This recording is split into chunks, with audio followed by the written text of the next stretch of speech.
let's get started.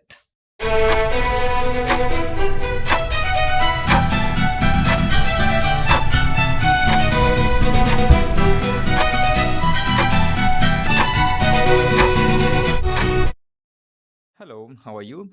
In this video, we are going to talk about commutation relationship, right?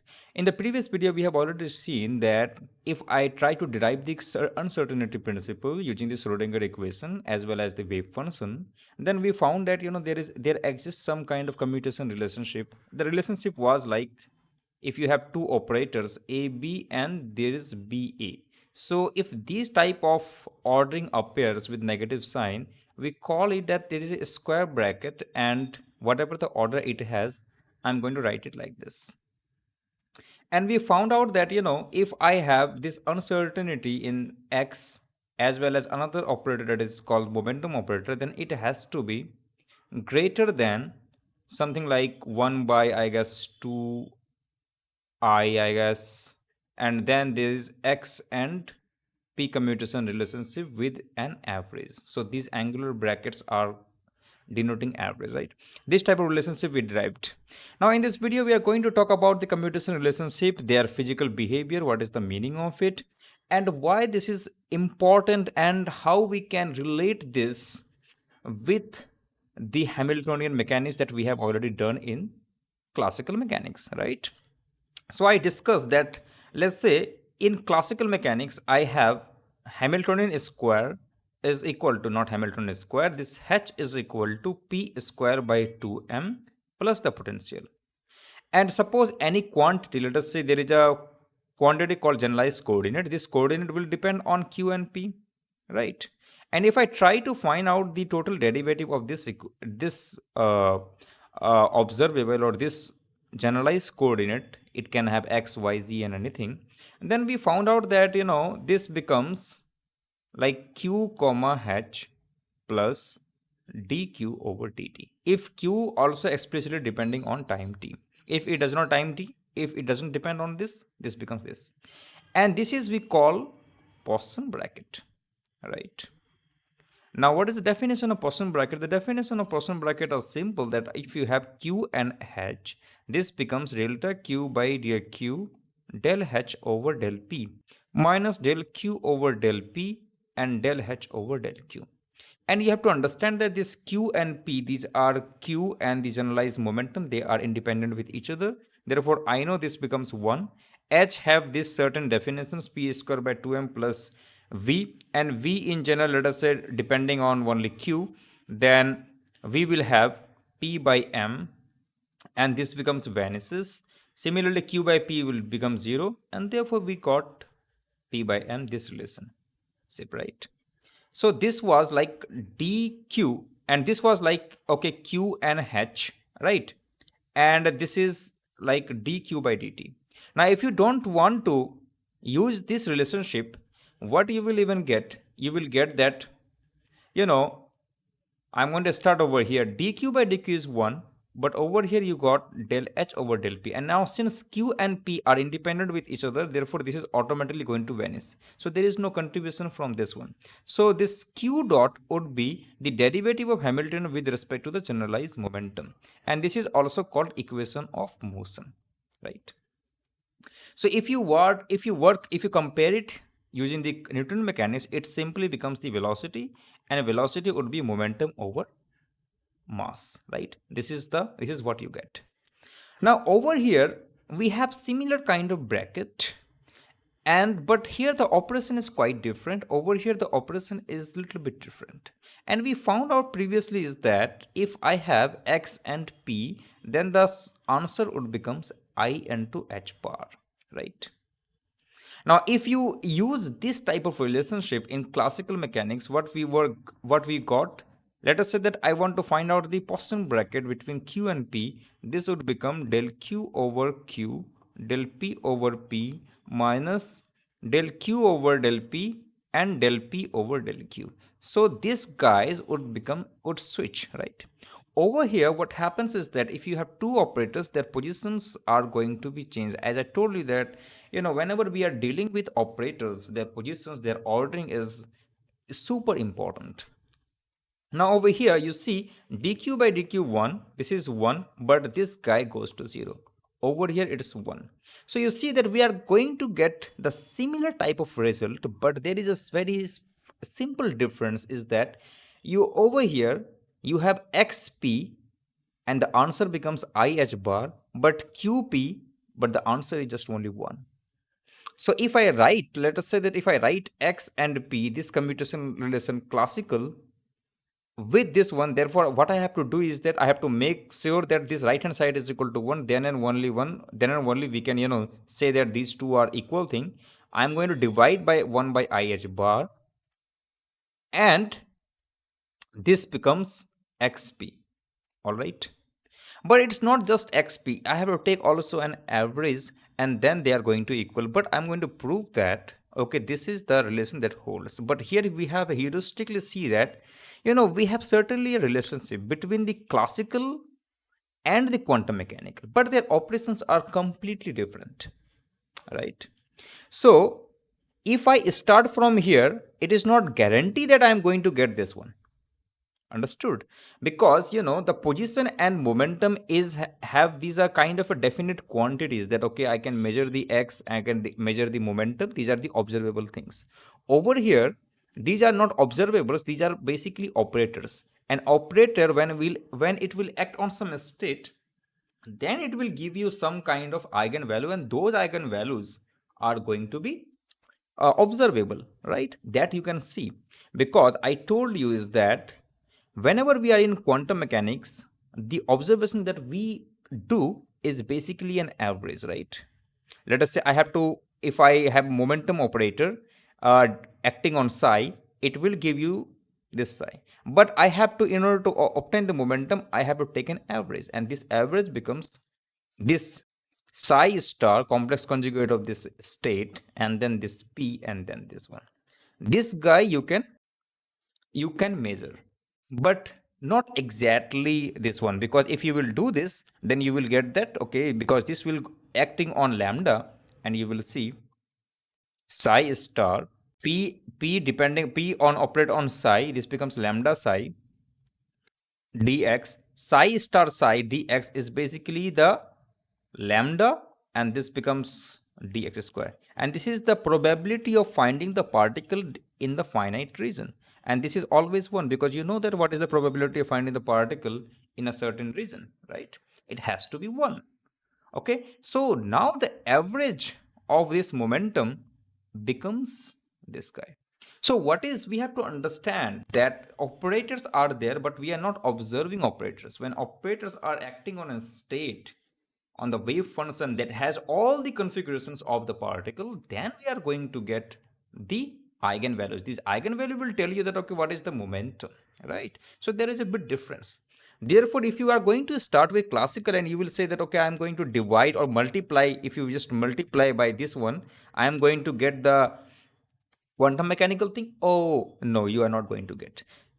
The thing is that the quantum mechanical part, if you start from this, you are always going to get this relationship, like whatever this one, it is going to be true. Just divide, you evaluate this thing, divide by this thing, you are going to get this guy, but not another way around. So in this sense, the understanding the definition of wave functions and the definition how we have defined the Schrodinger equations is much more general than what we have already seen in classical mechanics. So it has more general description, because here we have operators, here we have explicitly information function. This information function is called the psi, right? Okay, we are going to talk about it in detail, but over here what we want to emphasize is that okay, since we have these operators and they have the commutation relationship, the thing is that okay, what we can get, what is the physical meaning of this commutation relationship, right? This is the most natural question you can ask. Let's say that I have this operator and it's going to act on psi, and it will give the same state with eigenvalue a. Another state b of psi will also maybe some eigenvalue, but but it does not, whatever the state of the particle, it does not change the state, it The particle will remain in the same state, but maybe it has some different eigenvalue. Now, if I just, in that sense, if I want to evaluate this commutation relationship, whenever we have this operator, it must act on some kind of wave function, right? Wave function is psi. So this would become A, B, B, A, and then it's going to operate on psi. So over here you will see that this on psi minus this A on psi. So first it will act on this one. Initially it will act on this one. So B psi is small b. Again, it's a scalar quantity, right? So A psi, right? Now again, this one becomes A, B will act on this side. Now these are linear operators. As I play with derivatives, let us say this is d by dt and this integral everything like this, I can always write, okay, I can bring this outside and first let us say, whatever you can do the integral and can do the time derivative. So this is the similar thing we are doing because these are the linear operators. Okay, now this becomes ba of psi and this becomes ab of psi. So if I can always take side outside ba minus ab of psi. You see, if this is the case, these are the scalar quantity, the ordering doesn't matter, therefore this becomes 0. Hence, if this happens that a and b does not influence the state of the particle, means that, when we saw x and p acting on a state, it becomes I h bar psi. It was because, x will induce the particle in different state as well as p induce the particle in different state, and therefore we see that the commutation relationship does not vanish. It means that they can influence. On the other hand, if we start by assuming that they are two different operators but their eigenstate is not going to change, these are called eigenstate, and they can have different eigenvalues. Although they can have different eigenvalues, there they will commute. Okay, so we have, collection of operators, those are going to commute with each other. Okay, and there is a very interesting advantage of having this mathematical structure, because I know that if I act this operator on a certain wave function or certain state of the particle, it is not going to change the state. So although I'm going to get the eigenvalue, but the state remains the same. On the other hand, you know that if I want to try to measure the position of the system of the particle, then the state is going to change. It is not going to, same for the momentum, right? So how the state will change? The state will influence by this one. So mathematically, we have very simplicity. We try to fetch those kind of operators. We try to list down those kind of operators where we say that, okay, these are commute to each other. And we see that is the advantage of commuting. And we will see in different videos that in upcoming videos that, uh, we can actually influence, we can actually construct different types of, what you can say, that different types of, let's say, uh, algebraic kind of operations based on these things, that okay, these are the operators, they are not going to change the states, and these are the operators, they will obviously change the state, but eventually by using the commutation relationship I can express these things in terms of another thing. All right, so that is very interesting. Okay, now you see one of the key relationship is that, since A, B commute each other, therefore their ordering does not matters. Because this guy is going to be 0, therefore AB implies that AB is equal to BA. In that case also, this becomes, ordering independent. This is one of the advantages, right? So you have to understand that if two observers, two operators commute each other, their eigenvalue could be different, but they will share the same eigenstate, and the ordering won't matter. Okay. Now let's little bit deeper. For instance, you see, I have momentum in x direction, momentum in x direction. All right, and you see that this momentum and momentum both are the same. The commutation, because obviously from this relationship you see that momentum act on psi will have some eigenvalue, this one. Again you will apply the momentum, it will have the same eigenvalue and all those things. Therefore, with this one, it's going to be 0. So I can, discuss, I can, write it into more general notations like pi into j. And we see that either I is equal to j or I is not equal to j. They are going to commute with each other. Similarly, let's say that I have xi but pj. Okay, I know that x and p what? P of x. If you are trying to measure the position of a particle in the x direction, the momentum is going to influence in the x direction. It does not have to do anything with y, because x, y, z are orthogonal. Still, we are preserving the orthogonality conditions, right? So here we see that, I will get I h bar. Now this I is not I. This I is complex and h bar this one, right? And there is a Kronecker delta with I and j. And these are I are basically indices. So if you have ever seen the general relativity, we are playing with a lot of indices. Over here, this is Kronecker delta. If you have ever done a tensor calculus, you will see that this is the object is going to give you 1 if I is equal to 0. It vanishes when I is not equal to 0. I is not equal to j. What does it imply? It implies that in this compact notations, if I becomes 1, it proportional to x. I becomes 2, it becomes y. I becomes 3, it simply becomes z. So g coordinate. So it's, let's say that I is equal to 1, pj is equal to 1. So this becomes x1 p1, x1 is x, x2 is y, x3 is z, and similarly this one I have ih bar, right?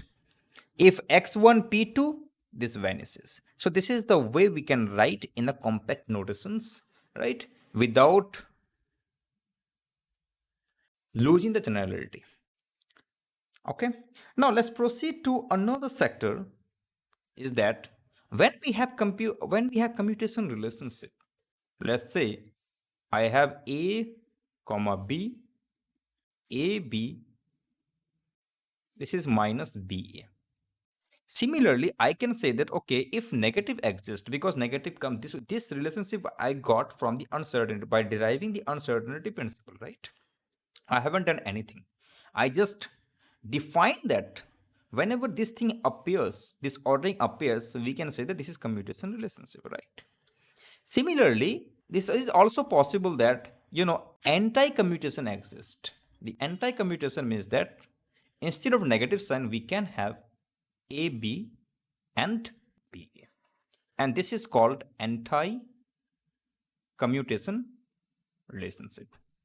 All right. So these are all mathematical. We are not, deriving anything from some physical aspect and nothing else.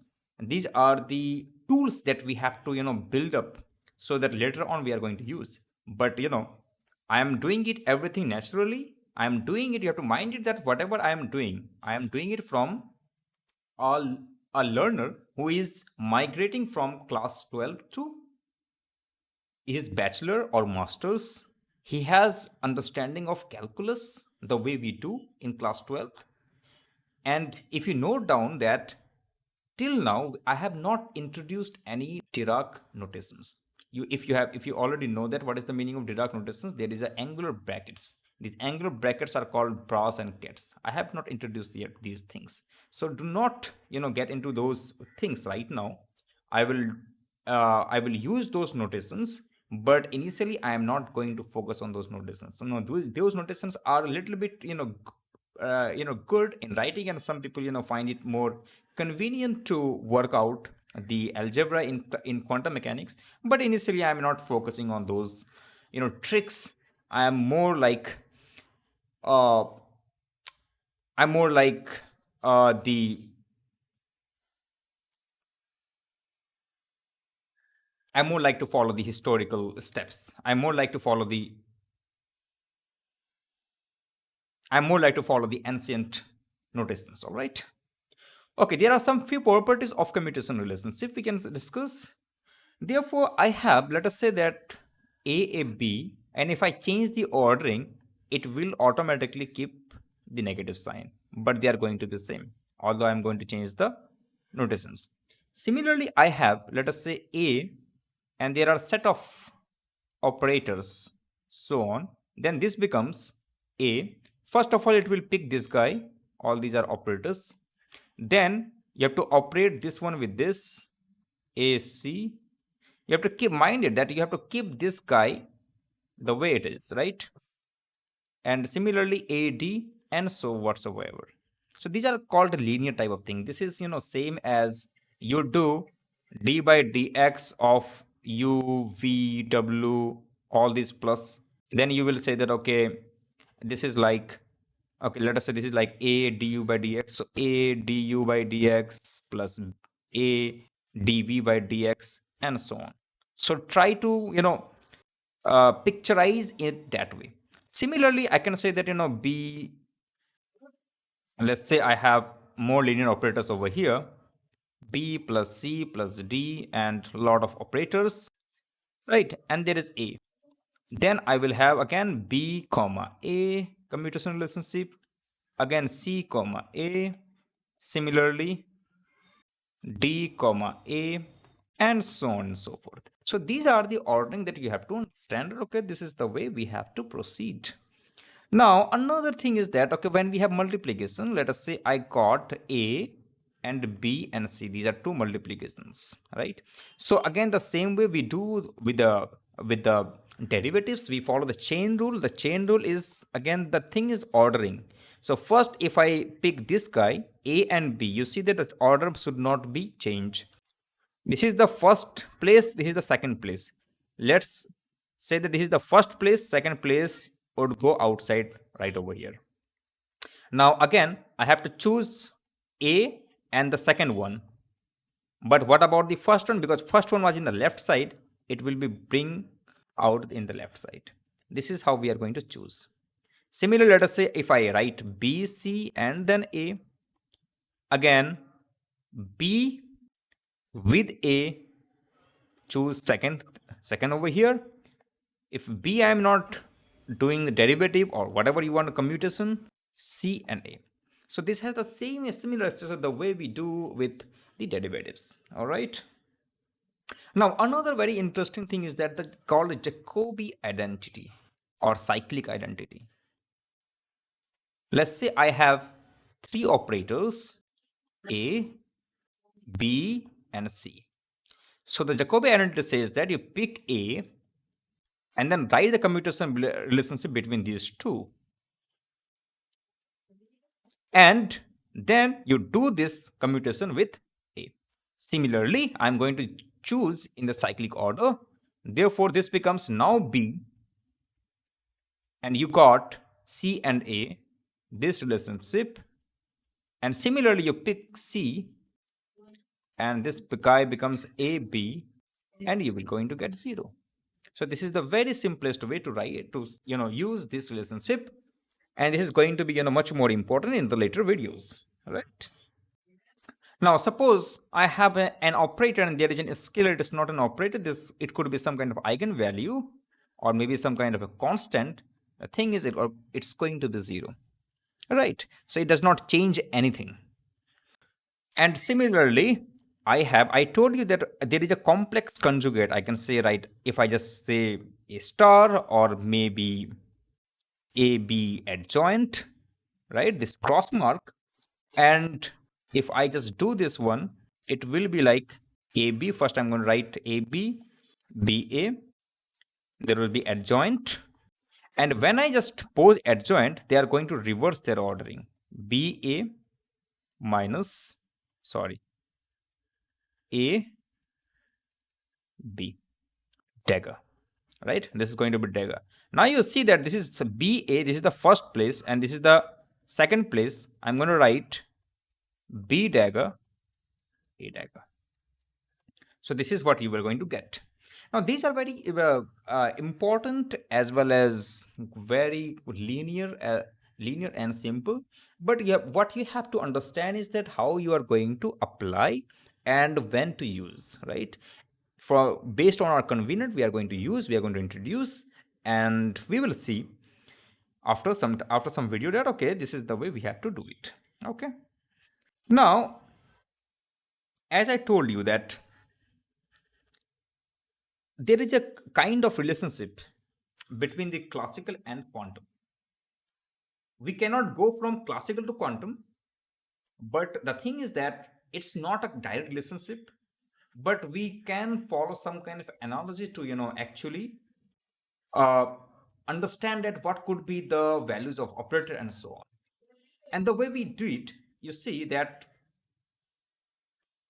initially when we try to derive the Schrodinger equation, we we follow this recipe that okay, I h bar, I guess, d psi by dt is equal to minus h square by 2m d2 psi over dx square.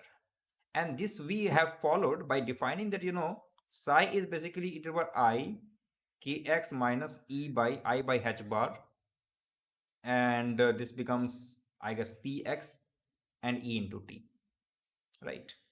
So if I have the complex wave function, this wave function is going to satisfy this equation, and from there I saw that okay, the momentum p becomes momentum and it is proportional to I h bar by dx. But if you will look at the book, you will realize that this momentum operator is not the I h bar, but they use minus of I h bar by del x. So if you look at my video, you will see that how I have derived the Schrodinger equation. The name of the video is the deriving the Schrodinger equation.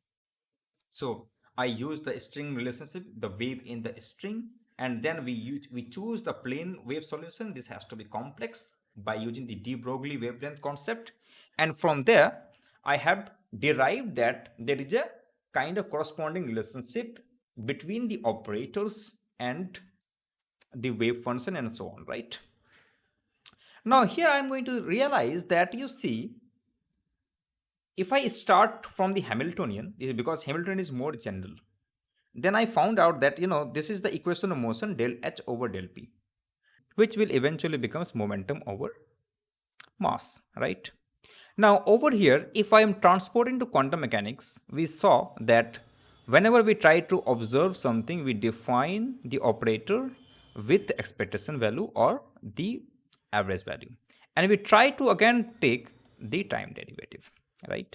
And we say that if this holds true, therefore this would simply becomes the momentum over time, the momentum over mass, right? But from this, you have remembered that we say we use the wave function, the Schrodinger equation. Let us say I h bar del by del t psi is equal to minus h square by 2m d2 psi over dx square. And by comparing that psi is equal to e to the power I by h bar px minus e into t, we found that the momentum is proportional to I h bar. In our definition, the momentum is become operator and it is I h bar del by del x, right? However, we see that in the Hamilton mechanics, this relation is totally valid, and this is the generalized equation of motion. So when we are translating from classical mechanics, we try to establish the same relationship, but we want to see that okay, if I just do the dx by dt, I must also get this momentum, and we will try to see that okay, what would be the average of this thing, right? Will I get the same thing or something other, right? So here we know that what is the average of x? Average of x, if psi is the wave function, therefore we have to we know the complex conjugate of psi. This is x and this is dx, right? And we say that whatever the observers are, they are not in explicit time dependent, right? But if I'm trying to observe something, we are getting the expectation value, we are getting the average, they can be time derivative, right? And the states are time dependent but not the observers. So we see that d by dt of x is equal to d by dt psi star x psi dx. Now we understand that this derivative and integral are inverse of each other and they are both linear operators. Therefore, I can take inside without even doing the integral. Let me just use another color. Over here, I'm going to write d psi star by dt x psi plus psi star. Right now, I am just ignoring the derivative with x and I got d psi by dt. Now you will be asking that, okay, how we are going to get? Hence, we are going to use this relationship. And for the psi star, I am going to use the complex conjugate. This becomes IH bar d psi star by dt is equal to minus h square by 2m d2 psi over dx square star, right? Anything is any problem? No. So here I will get d psi star over dt, 1h 1h cancel, 1h 1h cancel. Over here everything would become plus, therefore h over 2 iota m, and this guy I'm going to write like this, dx square psi star, right? This is acting on this one. I have h bar psi plus now psi star x, this guy becoming minus h bar over 2im. Any problem? No. And this becomes dx square psi right over here, and this is dx. Sometimes I'm not going to use the bracket, so you will be able to understand. You just try to understand whatever I've written. So these are the constant. I'm going to take it outside. H over h bar over 2im. I got d2x psi star, right? dx square psi star x psi plus psi star, no, I got to use negative x, this is operator, dx square psi. Now you see, whenever we have this type of relationship, we are trying to, this is dx applying on only psi star, you have to mind it. Now we trying to, change it like psi star, whatever the observer, and then there is a psi, so that we have the average value, right? This is what we're trying to do. Yeah, so in order to do this, what I'm going to do, that, okay, can I convert it like this? Psi star x psi, taking dx. Therefore, the first thing will be dx psi star. These things will be as it is, plus psi star dx will operate on this one. Dx by dx is 1. This guy would be this. Yeah. And plus psi star x dx psi. Any problem? No. But over here we have d2x. So again I'm going to operate 1 dx over here. It becomes psi star x psi.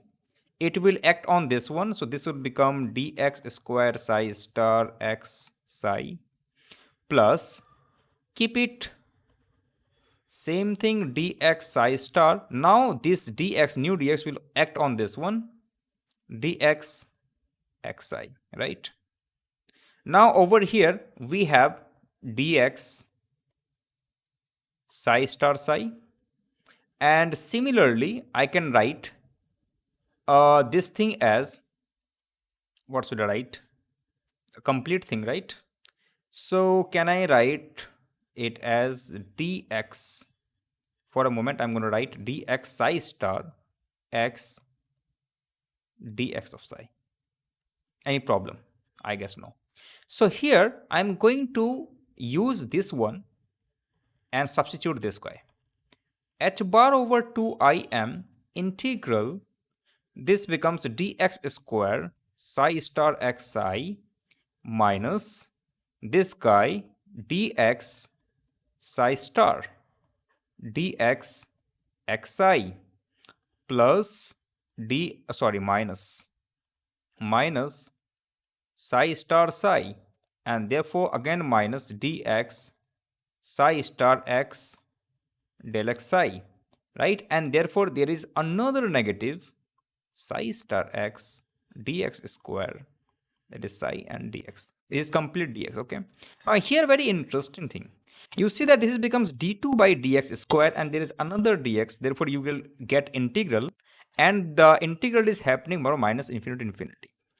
And you see that we have this Schrodinger equation, the Schrodinger equation with the second derivative. Therefore, this psi as well as derivative of psi has to be continuous. And whenever inside the integral you have the total derivative, whenever you have a total derivative, whatever the inside, at the boundary, because you can see that it will take the boundary. So we expect that whatever the wave function you have, at those boundary, I am not going to get anything. So this thing has to be 0. It also forbidden from the uncertainty principle. Similarly, these are the total derivative. And this is the total derivative. So whenever this total derivative appears, it's going to be 0. So that simplify my calculation. I'm not doing anything but simply saying this becomes del x psi star del x xi minus psi star x dx square psi, right? Now again, if I look at this structure is that dx psi star and dx psi star, and it's a little bit terrible, right? I want to do this in the same way. So over here, what I'm going to write, I will say that okay, dx, you are going to use psi star dx of xi is equal to dx of psi star, now dx xi, right? Plus the psi star should be over here, and this becomes dx squared. It automatically apply on this and xi. Now here we have negative sign, so if I'm just using negative, negative and negative, so this becomes negative of dx psi star dx xi, and this becomes plus psi star dx square xi, and this one x star x dx square psi, right? Now again the same thing will apply. That is the incredible thing. Sorry, plus 2im, I got plus, right? So here we have the same thing but little bit different, because over here we have x and this is inside x. What I'm going to write over here, the psi star, first applying 1 dx over here, so dx goes over here. First it will apply on x, and psi will be as it is, plus x dxi minus psi star x dx square psi dx. Now you may feel that okay, what is the terrible thing going on, but it's not terrible. You see that this becomes dx psi, again multiplying everything, psi star dx is going to act on this one, it will come outside, and you got psi star dxi, right? And then again plus psi star x dx, and it will simply act on this one, x d2xi, psi star x d2xi square. This guy now becomes same. And you have psi star dx, the same thing. I'm going to go right 2im, right? So no offense, this becomes 2 psi star d by dx of psi dx. And here 2 to cancel out, let's take m over here. If I just take I, multiplying by I becomes minus 1, and therefore this becomes psi star minus IH del by del x and psi dx. You see, because I have written over here that whatever I am doing over here, it simply should be proportional to the expectation values m. This is how we can convert it. And let's write this p by m. Now what is this p? This p is becoming 1 by m psi star, the p operator psi dx. Compare this thing and this thing. 1 by m cancel out. Psi star, psi star, psi star. So what's the p operator becomes? The p operator is minus h bar del by del x. As I told you that this is more fundamental, therefore that is why the momentum operator people use minus of I h bar del by del x. This is the correct momentum operator that we are from now on going to use. So this is how we have to understand the whole concept, that how we can actually do certain things and do the evaluation operator. And your homework is that, can you find out d by dt of p? Because d by dt of p is basically, in the classical mechanics, this becomes del h by, I guess, del q with negative sign, or this would become minus of del b over del x, because p dot is the force is the force is proportional to derivative of the potential, right? The spatial derivative of the potential. So if let's say that you have particle in a box, then what kind of thing you are going to expect? So this is, you have to understand. Okay, if the particle is free, there is no force acting on it, dp over dt has to be 0. In classical mechanics, we have the same thing. In quantum mechanics, we must also the same thing, because as I told you that we can actually whatever the relationship that we are evaluating here, if I just do the correspondence between commutator and the Poisson bracket, they are going to be same, right? So this must be there. Let's say any operator dA over dt, right? As I told you that if in a classical mechanics, if there is dA by dt, it becomes like A and H, right? And if it is not explicit, if it is explicit depending on time t, it becomes dA by dt.